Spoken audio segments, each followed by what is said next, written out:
Hello everyone, welcome back. This is a new lecture in your course Linux for Absolute Beginners by Arionics. My name is Ahmed, and in this section we are going to have a brief introduction into hardware. Let's start by the Central Processing Unit. The Central Processing Unit, or for short the CPU, is the brain of any PC or any laptop.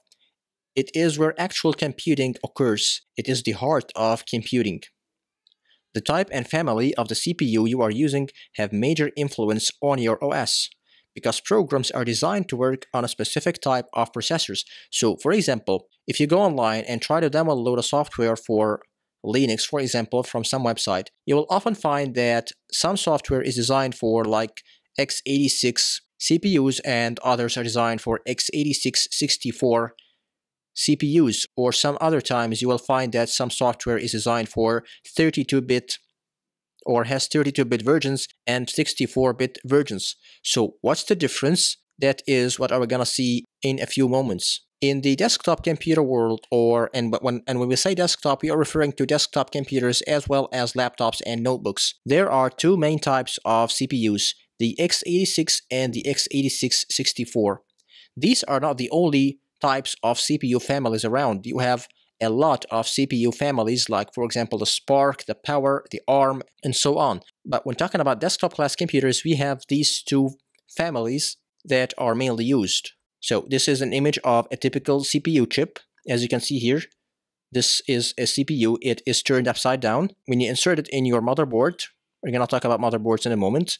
When you insert it in the motherboard, you insert it with those pins downward. Those pins at the top, they will be placed downwards and they will be in direct contact with the motherboard circuit. So let's have a brief introduction to the difference between 32-bit and 64-bit processors. Among the earliest models of CPUs capable of running a Linux kernel is the 8386 that was designed by Intel, and it was capable of running the Linux kernel. It was called 386 also for short, and a little while after that came the 8486, or for short the 486 processor. This was a successor of the 386. It was faster, of course. Then came Pentium and the Core series, which exists still now. You have the Intel Core i3, Core i5, and Core i7. Other vendors produced compatible processors like AMD Athlon and Duron. So AMD company has produced what was called Intel compatible processors. They were capable of running Linux kernels as well. The earliest versions of the Intel processor was the 16-bit, then it became 32-bit.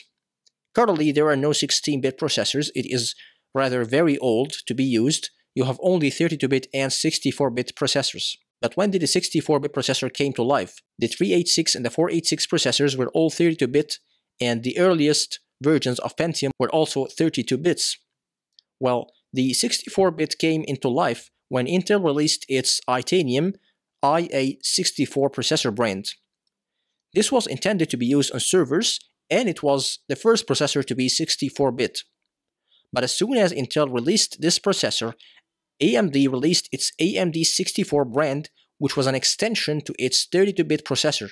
That means that AMD was producing both 32-bit processors and 64-bit processors as an extension to this brand. And as a consequence, of course, Intel had to create its own Intel 64, which was a 64-bit processor, as an extension to its x86 family. And nowadays, when I talk about AMD 64 and Intel 64 processors, they are not identical in technical terms, but they are roughly the same. So if you have a PC that is running Intel 64 processor or AMD, you won't see much difference. You will roughly have the same performance. And because this caused some confusion, it was agreed upon that the x86-64 architecture will be the name of this new technology, and it will be describing AMD 64 and Intel 64 processors.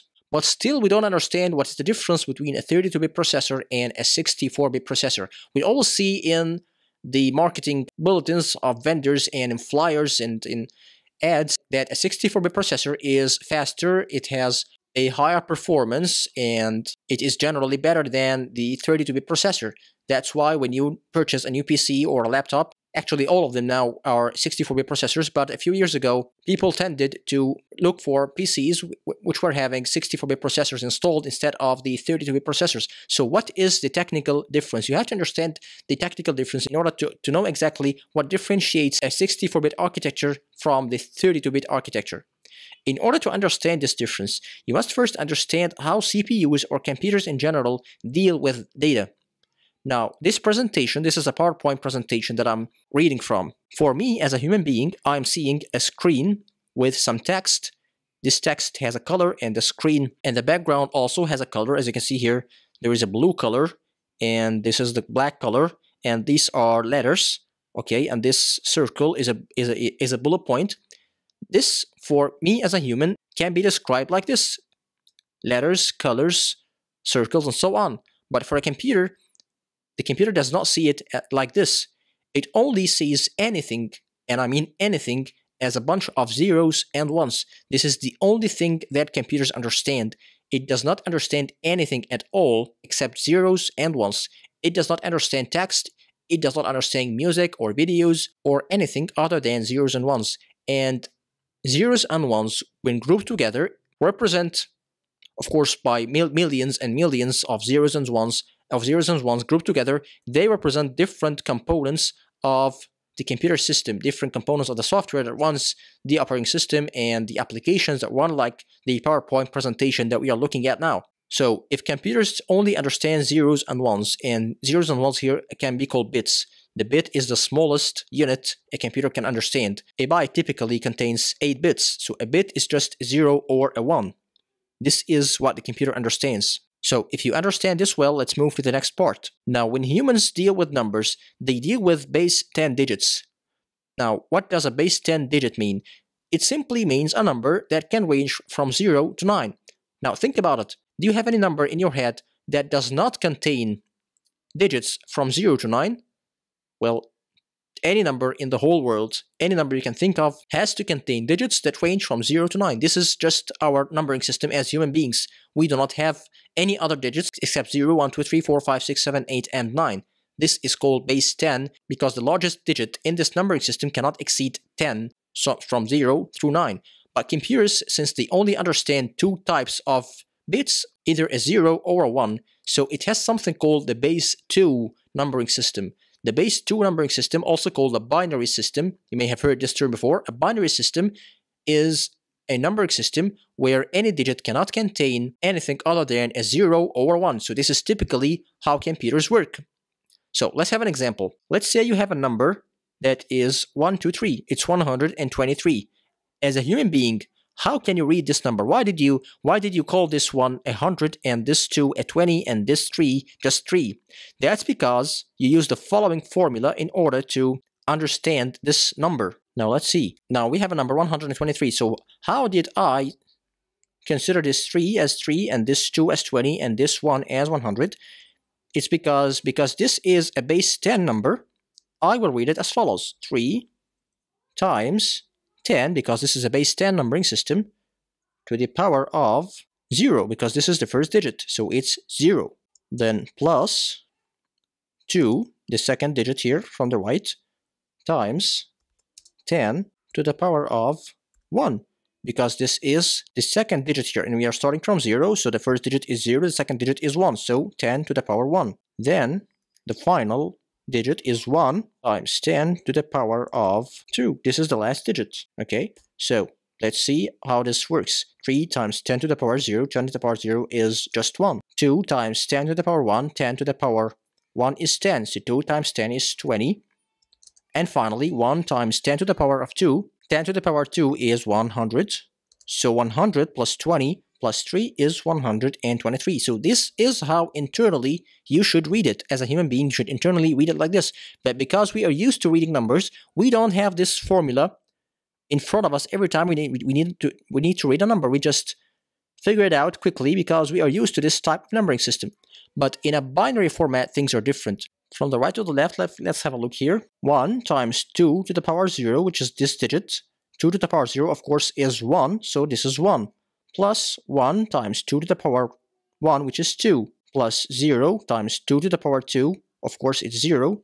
Plus 1 times 2 to the power 3, which is 8, 2 to the power of 4, which is 16, then 2 to the power of 5, which is 32, then 2 to the power of 6, which is 64, which gives us the final result of 123. Now, you should not confuse yourself with the internals of the binary numbering system. I'm just giving you this example in order to show you how computers deal with numbers, how computers deal with data. A very small number for humans like 123, as you can see here, is read by the computer in this relatively large digit number. Now, let's count how many digits does this number have. 1, 2, 3, 4, 5, 6, and 7.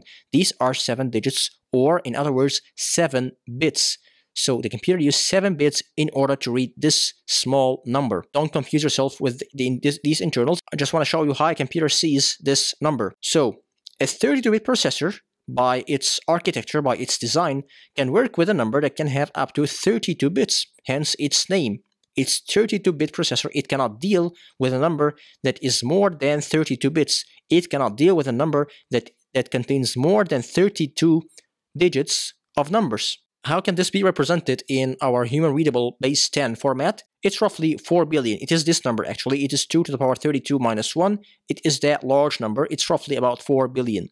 Back in the old days when the 32-bit processor was still in its development, was still released, a 4 billion was a relatively large number. And when we say 4 billion here, we mean that the computer cannot deal with a number that is higher than this number. And when we say that the processor cannot deal with a number that is higher than this number, this means that the processor cannot address memory that is higher than 4 billion bytes or 4 gigabytes. And that's why you'll often hear this limitation in 32-bit architectures, which is that the system cannot have more than 4 gigabytes of internal memory. That is because for a processor to deal with data, it has to find its address in memory, and the addresses in memory are bound, of course, by its size. So a memory that is larger than 4 gigabytes will have the processor limited to this upper limit of 4 gigabytes. It cannot address a location in memory that is higher than this one. And for that limitation, and because, of course, as computers evolved, and they evolved pretty quickly, especially during the 80s and the 90s, and the requirement for larger and larger memory has increased, so the 64-bit processors were introduced. 64-bit processors are able to address numbers that has 64 bits. That is a very, very, very large number, okay? And this is the main difference between a 32-bit processor and a 64-bit processor or architecture. Sometimes people say that 64-bit processors are faster than 32-bit processors, and that is correct. But it is not due to the fact that it can address more memory. It is due to other reasons in the architecture and in the internal design of the processor itself. It has nothing to do with the fact that it can address more memory. Now, x86 and x86 64 processors are not the only processor families available. As we said, you have other types like Spark, Power, and the ARM processors. And let's have a brief look at the ARM processors. ARM processors are not designed for desktop computers or laptops. They use something called RISC architecture, hence their name. ARM is an abbreviation actually for Advanced RISC Machines. So what is RISC? RISC, R-I-S-C, stands for Reduced Instruction Set Computer. Now, don't bother yourselves trying to memorize those terms or those abbreviations. Just understand the concept. You are not required to memorize those abbreviations in order to work with Linux or with computers in general. Just understand the concept behind those terms. A reduced instruction set computer means that the processor that uses this architecture has a reduced set of instructions. The number of instructions that this processor can perform is substantially lower than the number of instructions that a normal processor, sometimes called the CISC processor, CISC, C-I-S-C, for complex instruction set computer. It has a much lower set of instructions that its counterpart can perform. So is that a good thing or a bad thing? Well, it depends. It is a good thing if you are going to insert this processor into a handheld device. That's because a mobile device, for example, or a small tablet will not be required to perform the tasks that a server or a desktop computer or even a laptop computer can perform. It's just used for much simpler applications, much simpler tasks. So an ARM processor here is much suitable because it's not only faster, but it also consumes less power because it will have less circuitry, it will have less transistors because it uses, as we said, a reduced set of instructions. So This makes the amount of heat that it produces much lower, and this makes it a lot more suitable to be placed in a tablet or a handheld device like a mobile device than a CISC processor. On the other hand, if you're having a server or a desktop or a laptop machine, you will certainly need a CISC processor and not a RISC one. Now, Linux can run on x86, x86-64, as well as ARM processors. And Linux actually can also run on a variety of other types of processors, but we're just mentioning those types as an example. You will have to make an educated decision when using a CPU family other than x86 or x86-64 processors though, because much more applications target those families. Now, you can run Linux as a kernel on an ARM processor, but when you try to install applications that will make your operating system work as expected, remember from a previous section when we said that Linux is just the name of the kernel, in order to make a complete operating system, you will have to have a number of applications that lets you work with your system. So those applications are designed to work on an x86 or an x86 architecture. Most of them are designed to work on those types of processor families.